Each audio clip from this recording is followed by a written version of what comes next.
रसहीन समाज के देखी दशा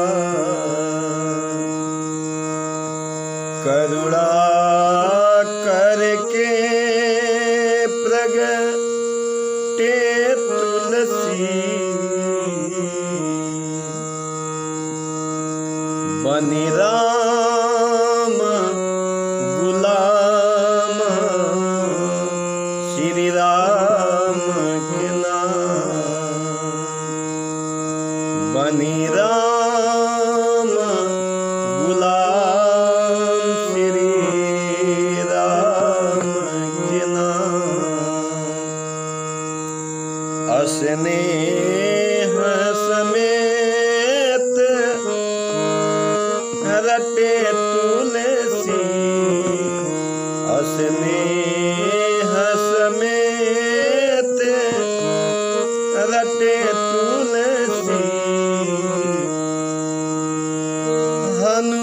हनुमंत कृपा विकास श्री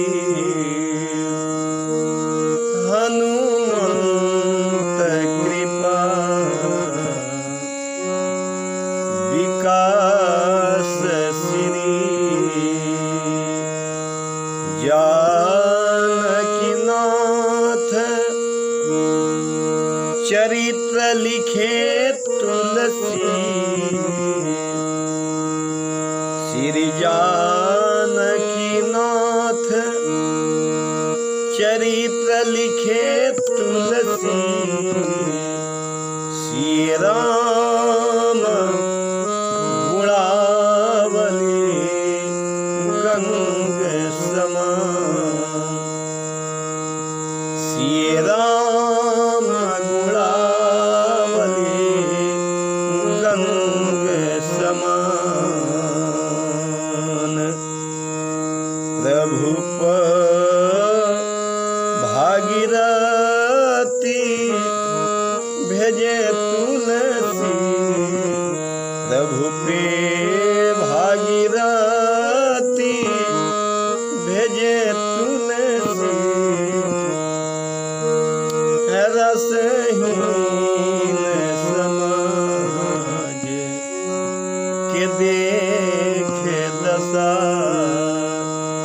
करुणा करके प्रगटे तुलसी करुणा करके प्रगटे तुलसी रसहीन समाज के देखे दशा। श्री सीताराम चरणाम्बुज चंचरिक भक्ति भूषण पूज्यपाद गोस्वामी तुलसीदास जी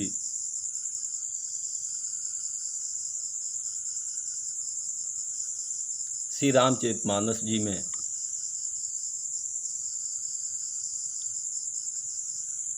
जो माँ पार्वती और देवाधिदेव महादेव के संदर्भ में कही हुई सुनी हुई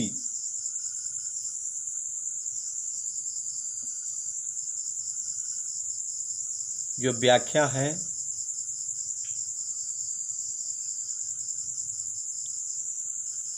श्री काकभुचुंडी जी कह रहे हैं और श्री गरुड़ जी श्रवण कर रहे हैं नील पर्वत पर। माँ शिवा कह रही है कि हे स्वामीनाथ, हे देवाधिदेव महादेव, आपने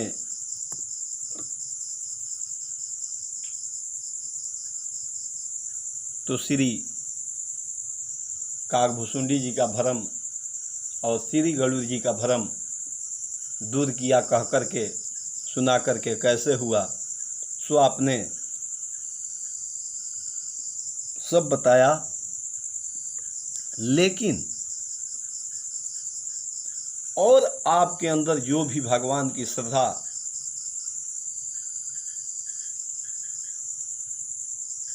रूपी जितने भगवान के समक्ष वाक्य आवे वो मैं सुनना चाहती हूँ। देवाधिदेव महादेव कहते हैं, गोस्वामी जी अपनी कलम उठा रहे हैं और कह रहे हैं, अनुज गरे पद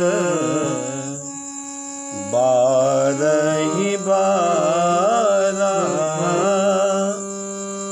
अनुज गहे पद बारहि बारा, राम भजो हित नाथ तुम्हारा,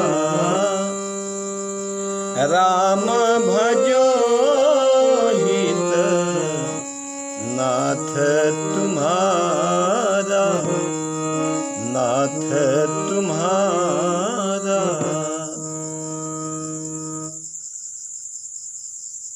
देवाधिदेव महादेव कह रहे हैं, हे पार्वती, बार बार विभीषण जी अपने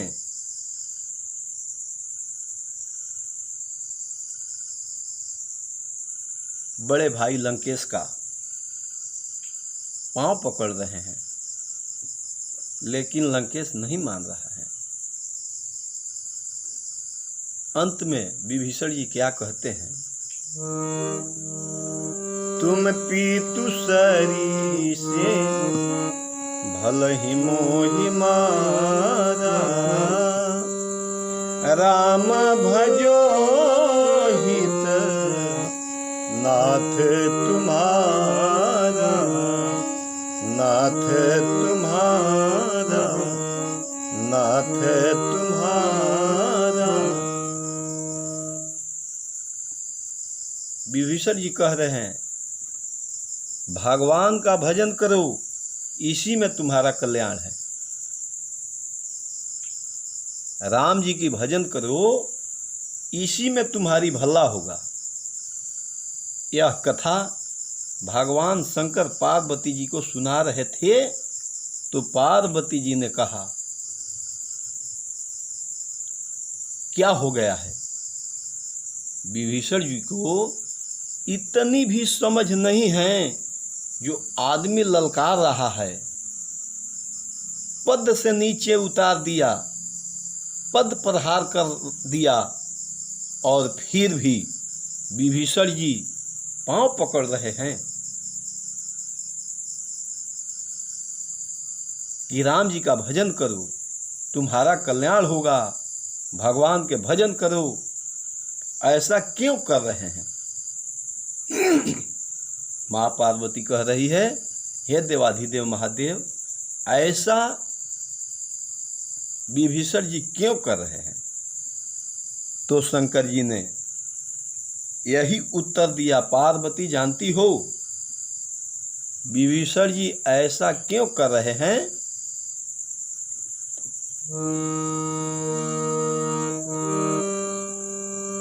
उमा संत के यह बड़ाई, उमा संत के यह बड़ाई, मंद करत जो काई भलाई, काई भलाई।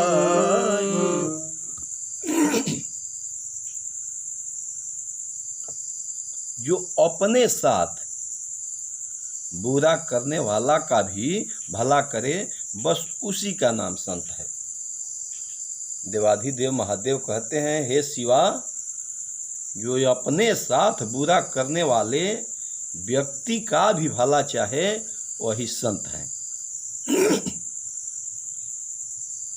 यही काकभुसुंडी जी कहते हैं।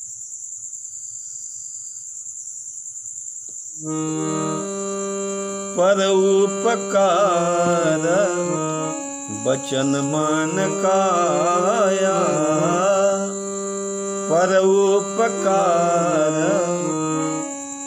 बचन मन काया, संत स्वभाव सहज खगराया, सहज खगराया, सहज खगराया।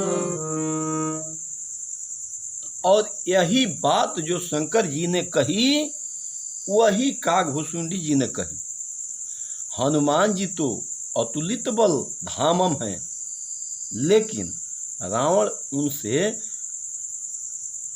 रावण ने उनको खल कहता है, रावण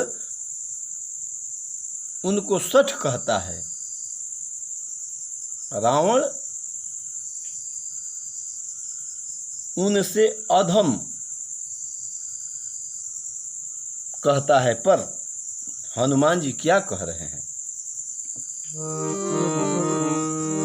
विनती कराऊं करे जोर कर राम,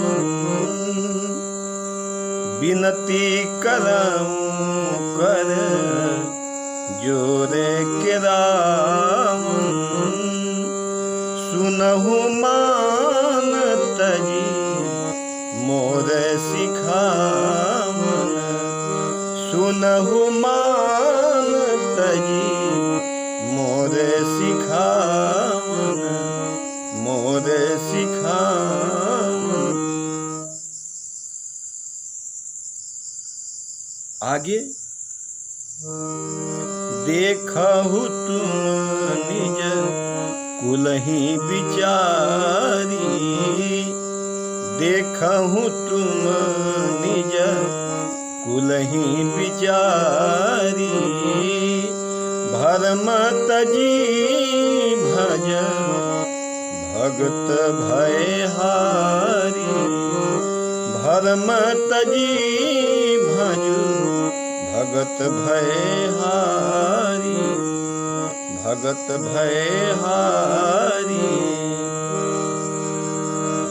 राम चरण पंकज उर धरहि, राम चरण पंकज उर धरहि, लंकाय चल राज तुम करहि, राज तुम करहि, राज तुम करहि। ये हनुमान जी रावण को समझा रहे हैं हाथ जोड़कर। अच्छा, हम लोग सोचते हैं कि हाथ जोड़कर समझाए वो संत हैं, हम संतों के सामने हाथ जोड़ते हैं कि महाराज जी ये समझ लें। लेकिन संत की विलक्षणता यह है कि जो हाथ जोड़कर समझे, हाथ जोड़कर प्रार्थना करें, संत उसे भी समझा देते हैं। और जो हाथ नहीं जोड़ रहा है उसे संत ही हाथ जोड़कर समझा देते हैं। विनती करूं जोड़ी कर रावण, रावण तुम हमें अधम कहो, चाहे खल कहो, चाहे सठ कहो, लेकिन हम तुमसे यही कहेंगे कि भ्रम तज कर, भ्रम तजी भजहूँ भगत भयहारी। भगवान का भजन करो, रामचरण पंकज उर धरहि। ये है संत का स्वभाव। मंद करत जो करई भलाई। अच्छा, तो आपने स्वभाव से विवश हैं, मजबूर हैं, और इसलिए एक दोहा आपने सुना होगा, बड़ा प्रसिद्ध, तुलसी संत सो अमतरु। आम का वृक्ष और फलदार वृक्ष और संत ये एक जैसे हैं। तुलसी संत सो अम्बतरु, फूल फरही पर हेत। जितते ए पुहान हने, उतने ए हैं देत। पत्थर मारने वालों को भी जो फल देते, देखो भलाई वृक्ष कितने नम्र रहा करते हैं, फल वाहे होकर पत्थर का कठिन प्रहार खा रहे हैं। सीखो या स्नेह देखकर। बदले में सत्कार न मानोगे, प्यार करोगे पर प्यार न मानोगे। संत की वृत्ति है, स्वभाव है। आपको फिर याद दिला रहा हूँ, संत श्री माधव दास जी श्री जगन्नाथपुरी में रहते थे। भगवान से उनका सठ भाव था। रोज भिक्षा के लिए जाते और भिक्षा करने जाते इसलिए कि मान अपमान में समान भाव से रहना आ जाए। तो सब लोग संत को कुछ न कुछ देकर अपना स्वभाव समझते थे। पर एक वृद्धा माता वो परिस्थितियों से परेशान थी। उसके मन में लालसा था कि बेटे का विवाह हो गया, पोता एक हो जाए। पोता का जन्म आज तक नहीं हुआ। खींची रहती थी, इसीलिए माधव जी को देखती थी तो भिक्षा तो नहीं देती थी, पर गालियाँ जरूर देती थी। और माधव दास जी भी वहाँ रोज जाते थे नियम से। किसी ने कहा कि बाबा वहाँ काहे को जाते हो, वो तो गाली देती है। माधव दास जी बोले, जो कोई नहीं देता सो वो देती हैं, इसीलिए जाते हैं। ये गाली हर रोज हमें थोड़ा मिल जाता है, कहीं वही मिले। लोग हंसते थे कि भाई संत का अपना स्वभाव। एक दिन माधव दास जी गए तो वह कपड़े का वस्त्र छोटा सा लेकर पुताई का काम कर रही थी। बस इतने में माधव दास जी कहा कि मैया भिक्षा मिले। बुढ़िया बोली कि फिर आ गया। वो पुत्ता फेंक कर मारा, सो महात्मा के छाती में लगा। अब आवेश में घटना घट तो गई, पर अब वृद्धा को लगा साधु है, कहीं श्राप न दे दे। घबरा गई, पर माधव दास जी तो मुस्कुराने लगे। चल मैया, आज कुछ दिया तो तुमने, और तुमने दिया है तो हम भी बिना दिए नहीं जाएंगे।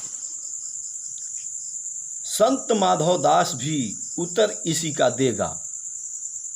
संत माधव दास भी उत्तर इसी का देगा। पोता अगर दिया है तो जा, पोता तुझे मिलेगा। और संत वचन की लाज परमात्मा तो रखते हैं। समय आने पर उसके घर पौत्र का जन्म हुआ तो आंसू बहाती थी। पोता दियो न प्रेम ते, विश्वस दिन्हो मार। बुढ़िया सोचने लगी, पोता दियो न प्रेम से, विश्वस दिन्हो मार। ऐसे पुण्य न सो सखी मेरे पोता खेलत द्वार। जो मैं ऐसे संत को देती प्रेम प्रसाद, तो घर में सूत उपजते जैसे ध्रुव प्रहलाद। तो जिसने पोता फेंक कर मारा उसने पौत्र पाया। यह वरदान श्री माधव दास जी का था। और जिस पोते के कारण चोट लगी उस पोते को भी लाकर थोड़ा उसका कीचड़ दूर किया, पानी में धो करके साफ किया, कंकड़ दूर किए और पानी में डालकर बिल्कुल साफ कर दिया। साफ करने के बाद उसके कई टुकड़ों में बांटा और टुकड़े बना बना के बत्ती बनाई, घी देकर फिर घी में डाल दी, फिर बत्ती बनाकर दिया जलाया। वह वस्त्र खंड खंड वस्त्र भी कहता, मैंने जिसे चोट पहुंचाई, जिसके छाती को अपने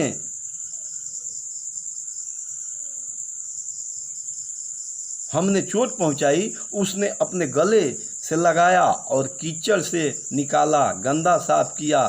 संत का हृदय तो ऐसे, मैं धन्य हूँ, संत पुरुषों का संग ऐसा है। धन्य है सतपुरुषों का संग, बदल देता जीवन का रंग। धन्य है सतपुरुषों का संग, बदल देता जीवन का रंग।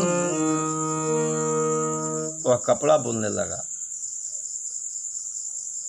वह कपड़ा कह रहा है, पोता में रोता था पड़ा जहाँ रक्त और पीर, चौका में फेरा जाता मरते थे लाखों जीव। जहाँ मैं चौका में फेरा जाता था वहाँ लाखों जीव मरते थे, लेकिन आज बन गए पूजा के अभंग। धन्य है सतपुरुषों का संग, बदल देता जीवन के रंग। धन्य है सतपुरुषों का संग।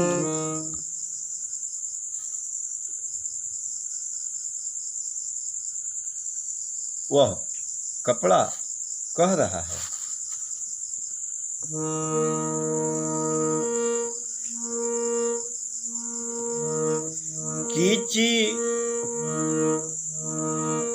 कीचड़ मिट्टी उतार गुरुजी घी में दिया डाल।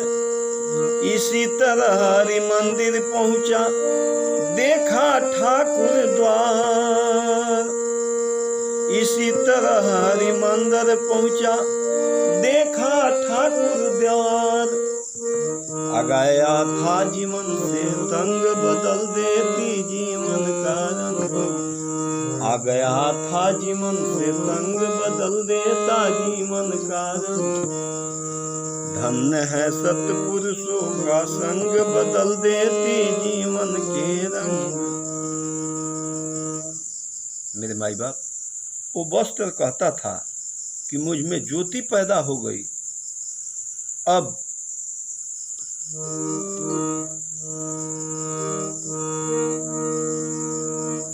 झूला करूं आरती ऊपर,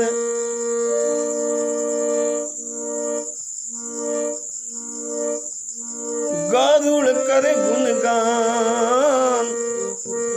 अब झूला करूं आरती ऊपर, गरुड़ करे गुणगान। और देते हैं मेरे प्रकाश में, और देते हैं मेरे प्रकाश में दर्शन दीनानाथ। और देते हैं मेरे प्रकाश में दर्शन दीनानाथ। आधे और आए अभंग, धन्य है सतपुरुषों का संग, बदल देता जीवन के रंग। धन्य है सतपुरुषों का संग। भाई बहन, यह संत का स्वभाव, जिसने चोट पहुंचाई उसका भी कल्याण किया और जिसके द्वारा चोट उसको लगी उसका भी कल्याण कर दिया। अच्छा, क्यों कल्याण कर दिया? करना चाहिए क्या? जो आपके साथ बुरा करे उसके साथ क्या ऐसा ही व्यवहार करना चाहिए? नीति दृष्टि से तो उचित नहीं है। सठे साठ्यम समाचारे, और ये ठीक नहीं है। तो अपने साथ दुर्व्यवहार करें और हम उसके साथ सद्व्यवहार करें, ये बिल्कुल ठीक नहीं है। लेकिन क्या करें? जैसे व्यक्ति अपने स्वभाव से मजबूर हो जाता है, वैसे ही संत अपने स्वभाव से विवश, उनकी यह स्वभाव है। पर उपकार वचन मन काया, पर उपकार वचन मन काया। संत स्वभाव, संत स्वभाव सहज खगराया, सहज खगराया। जो बिना कारण दूसरे का भला सोचे, दूसरे के भले के लिए बोले और दूसरे के लिए काम करे, बस यह संत का स्वभाव है। श्री काकभूषुंडी जी ने कहा कि गरुड़ जी, जो मन वचन कर्म से दूसरों का भला सोचता हो, भला करता हो, भले के लिए बोलता हो, उसे संत समझना चाहिए।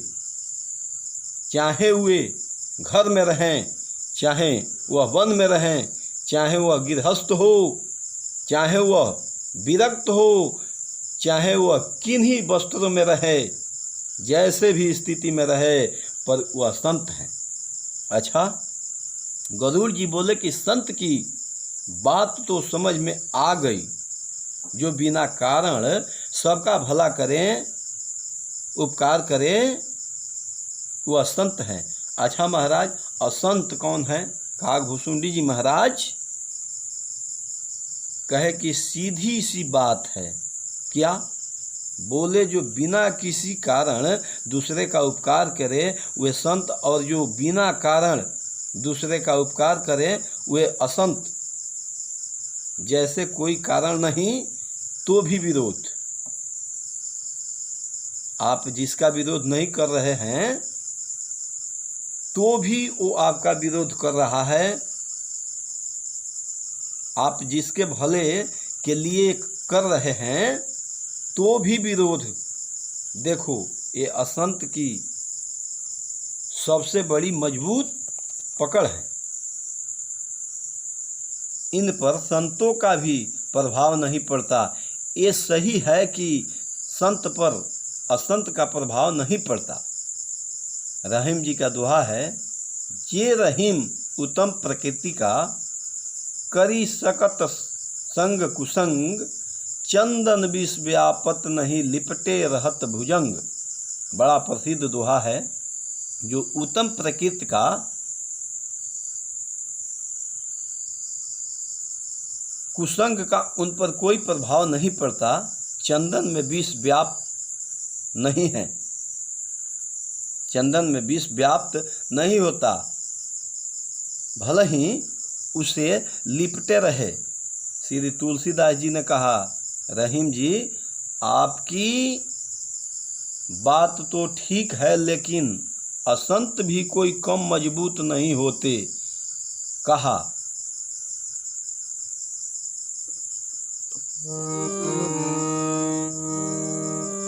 नीच नीचाई ना तजे सजनों के संग, तुलसी चंदन लिपट के बिन विष भय न भोजन।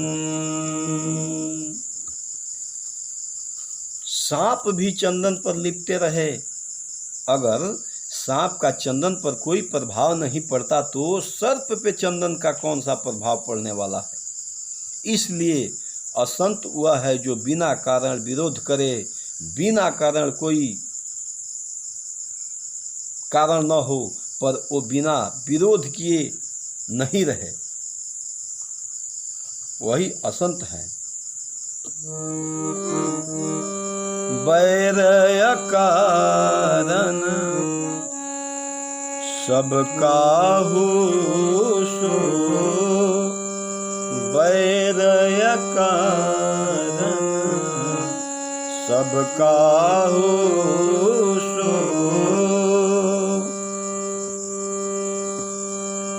जो करहित होता नहीं सो, होता नहीं सो, जो कर हिता हित सो।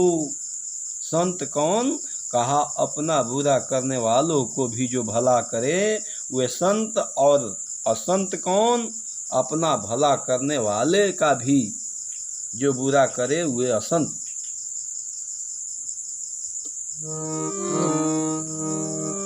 खल बिनु कारण परोपकारी, खल बिनु कारण परोपकारी। ये संत असंत का भेद है। जो बिना कारण उपकार करें वे असंत, और जो बिना कारण उपकार करे वह संत। श्री काकभूषुंडी जी ने यह परिभाषा दी है। अच्छा देखो, विश्वामित्र जी यज्ञ करते, इससे ताड़का मारीच सुबाहु को क्या परेशानी? कुछ परेशानी नहीं था, पर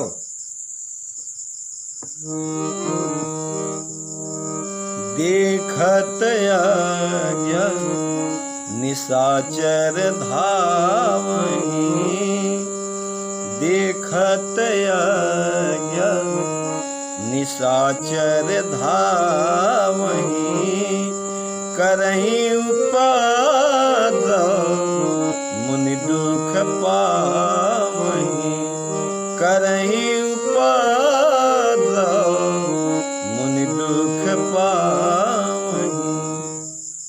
बस इनको तो होने नहीं देना। अच्छा काम इसका कोई विरोध ना करे तो भी यह हैरान करते हैं। तो यह संत असंत का भेद है। ऐसा काकभूषुंडी जी ने गरुड़ जी को समझाया। अब एक जो महत्वपूर्ण प्रश्न है वह बड़ा अद्भुत है। उसमें श्री गरुड़ जी ने पूछा, मानस रोग कहु समुझाई,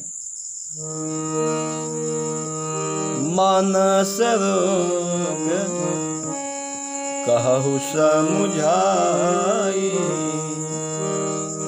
तुम सर्वज्ञ कृपायधिकाई,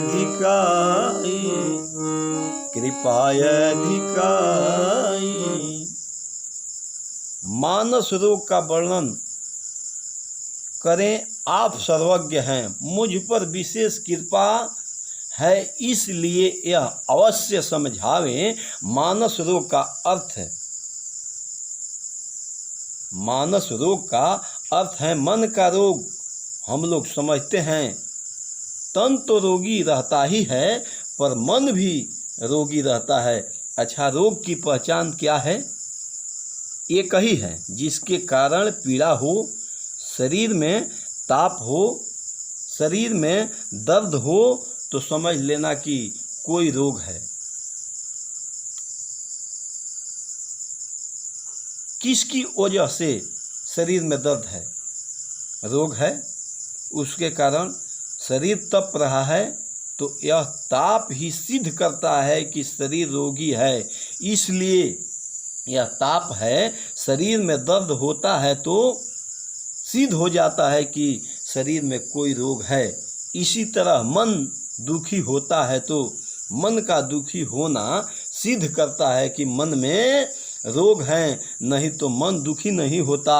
तो जैसे तन का रोग का कारण क्या है, जो वैद्य विद्या से परिचित है वे जानते हैं। आयुर्वेद का तो स्पष्ट उद्घोष है कि सभी रोग का जड़ कुपित मलह, उदर की विकृति जो कुपित मल है उसके कारण शरीर में रोग उत्पन्न होता है। उसका कहना है कि पाचन संस्थान में गड़बड़ी होने से अनेक रोग उत्पन्न होते हैं। सबका मूल है पेट की विकृति, उदर विकार। अच्छा, लोग कहते हैं पेट खराब है, पर हमें एक बात लगती है। हमें एक सज्जन बोले पेट खराब है, हमने कहा पेट खराब बाद में हुआ होगा, पहले तुम्हारा दिमाग खराब हुआ होगा। क्यों? कि निश्चित रूप से वही लिया होगा जिससे पेट खराब हुआ होगा। तुमने वही पदार्थ लिया होगा जिससे तुम्हारा पेट खराब हुआ है। वे बोले पहले सोचा नहीं, वैसे में कोई बात नहीं। तो जैसे वे कहते हैं कि पेट की खराबी ही तन की खराबी रोग का जड़ है, इसी तरह हम लोग पहले दिमाग से सोचते हैं कि ये खाएंगे वो खाएंगे, लेकिन नहीं, जो पेट अलाउ करे वही खाना चाहिए, तब ये तन जो है वो बीमार नहीं होगा। इसी तरह श्री काकभूषुंडी जी ने कहा, देखो मन के रोगों को, मन के रोगों का जड़ क्या है? मोह सकल व्याधिन कर मूला, तेहि ते पुनि जहि बहुसूला, तेहि ते पुनि जहि बहुसूला, मोह सकल व्याधिन कर मूला। मोह सभी रोगों की जड़ है। मन में जितने रोग उत्पन्न होते हैं वह सभी रोग का जड़ मोह है। अच्छा, मोह शब्द क्या अर्थ है? मोह शब्द का क्या अर्थ है? हम लोग मोह शब्द का पराया एक ही अर्थ समझते हैं, किसी के प्रति लगाव होना मोह, और उसी से एक शब्द बनता है मोहित। लेकिन श्री रामचरितमानस में मोह का प्रयोग इस अर्थ में है, मैं तो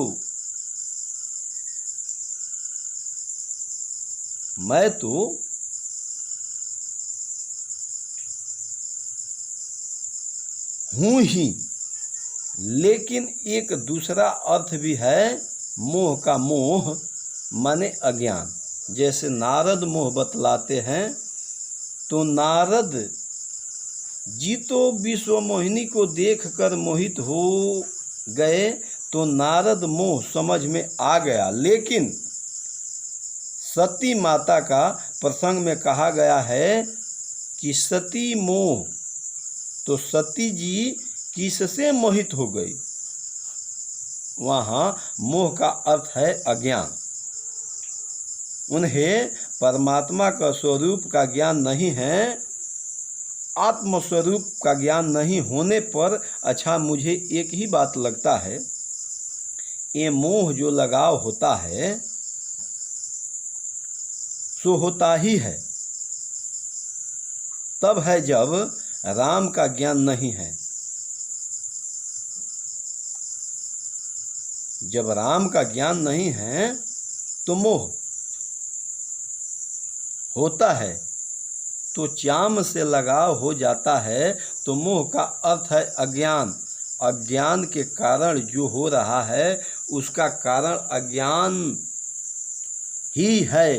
मोह माने अज्ञान, तो मन के जितने ही रोग हैं उसमें सबकी मूल केंद्र में, जड़ में अज्ञान है। मोह सकल व्याधिन कर मूला, तेहि ते पुण्य उपजहि बहुसूला। अच्छा, एक बात और है, तन की 3 प्रकृतियां है, वात पित्त और कफ। मन की ये 3 प्रकृतियां है, काम वात, कफ लोभ अपारा, क्रोध पित्त नीत, छाती जारा। वात भी है, शरीर में पित्त भी है और कफ भी है, और इन तीनों में भी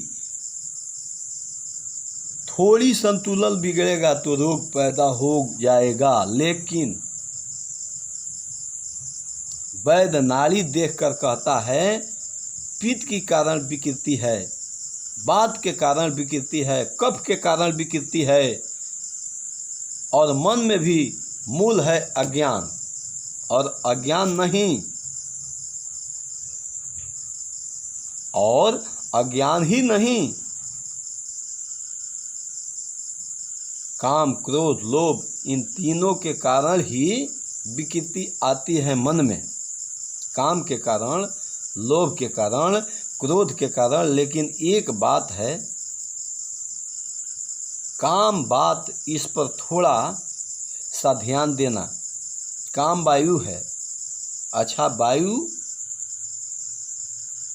सही मार्ग से चलते तो वायु तो जीवन है, लेकिन वायु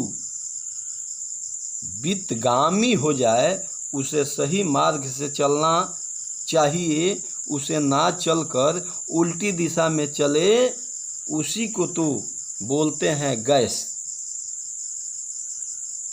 प्रबल क्या लोग बोलते हैं गैस प्रॉब्लम, वायु विकार। कुछ लोग कहते हैं सिर पर चढ़ गया है, यहाँ ऐसे हुआ, यहाँ क्या हुआ। ये उल्टी दिशा में चल जाती है वायु। अगर इसका जो रास्ता निश्चित था उस तरह से चले तो वायु जीवन दान देता है, वायु जीवन हेतु है। अगर वायु उल्टी दिशा में चले तो जो वायु जीवन देने वाली है वो मृत्यु जैसे पीड़ा देने लगती है। बस यही काम के साथ है। काम के कारण ही तो शरीर का जन्म होता है। काम तो सृष्टि का जीवन है, लेकिन सही मार्ग से, मर्यादा के मार्ग से चले तो काम जीवन का निर्माण करने वाली है। और वही काम अगर विपत्तगामी हो जाए, मर्यादा छोड़ दे, धर्म छोड़ दे, स्वयं छंद हो जाए, तो जिसका काम के कारण सृष्टि उद्भव की उत्पत्ति क्रिया होती है, वही काम जीवन को नष्ट करने वाला होता है। इसलिए काम वायु की तरह है, पर इसकी विकृति मन का रोग है। और इसी तरह क्रोध पित्त आग है। ये अच्छा, आग जरूरी है कि नहीं? बिल्कुल जरूरी है। इसलिए जरूरी है, अगर आग नहीं होती, जठराग्नि नहीं होगी तो ये भोजन पचाएगा कौन? लेकिन यह भोजन पचाने के लिए तो रहे है, पर ऊपर न उठ जाए, नहीं तो छाती में जलन पैदा कर देगी। पित्त विकृति जिसको बोलते हैं। अच्छा देखो भाई, आग से घर चलता है।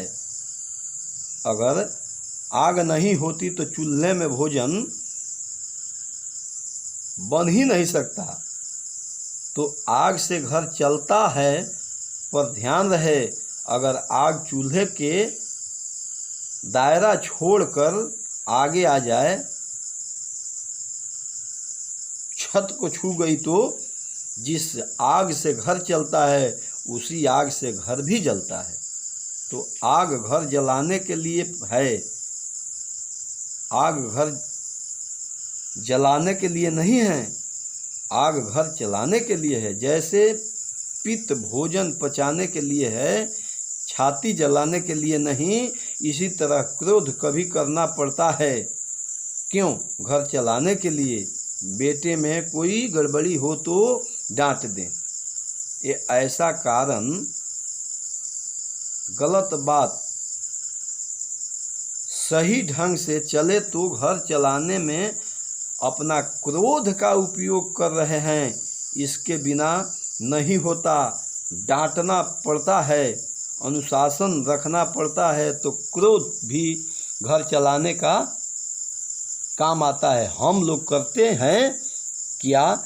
जिससे कहना चाहिए उससे कुछ कह नहीं पाते। इसी पर क्या कुछ हुआ? कुछ नहीं। अरे तेरा चेहरा बता रहा है कुछ हुआ होगा।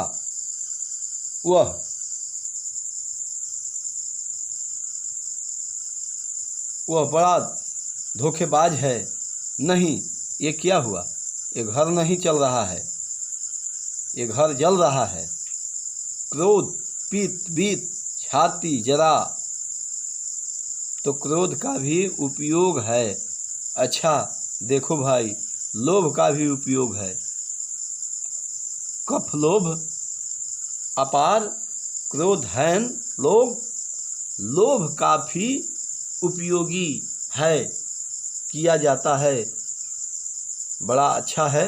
भगवान के भजन का लोभ हो, इसलिए तुलसीदास जी कहते हैं,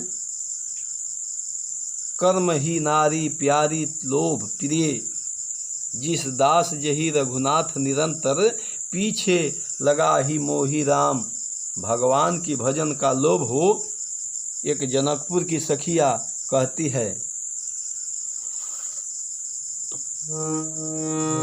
लागल जनकपुर में मेला, देखे के मोरे मनवा करेला। राजा जनक जी धनुष प्रण ठाने, राजा जनक जी धनुष प्रण ठाने, कौन वीर तुरिहे अकेला, देखे के मोरे मनवा करेला। लागल जनकपुर में मेला, देखे के हमर मनवा